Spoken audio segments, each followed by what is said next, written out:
ọdẹ náà ọdẹ tí ò ní yọ ọdẹ kàn máa lọ èmi ò láìkẹ́ o. Wọ́n tẹ bá wà pẹ́ lòdì ẹjẹ́ padà lóde bí tẹ̀ lọ òde gidi wọ̀ èkó èmi lè kó bẹ́ẹ̀ sáà lọ bẹ́ẹ̀ lọ. Onílọ́jọ́ bíi bàbá mi ọ̀tún aṣojú ọba tìlú Ẹlẹ́rìndàrè Alhaji ẹnjìníà Chief Jimoh Ganiyu tọ́jọ́ tó bá ọ̀tún aṣojú ọba Ẹlẹ́rìndàrè.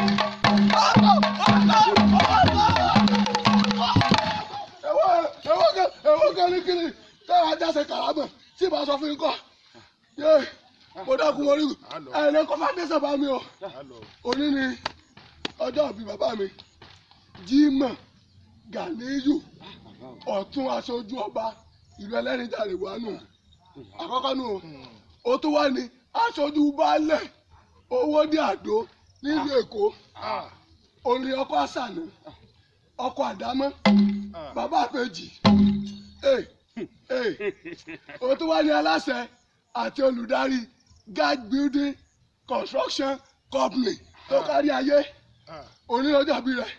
ibẹ̀ wà mọ́ ń lọ tàbí òun ń lọ ẹ bẹ̀bẹ̀ mo ti bẹ̀bẹ̀ yín àmàdé ni o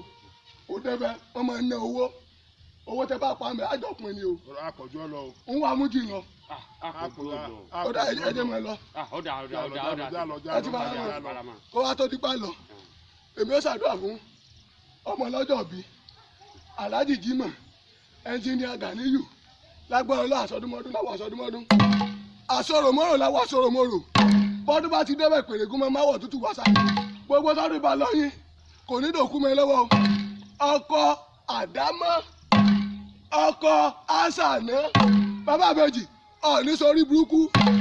ọ̀ní sàgbákò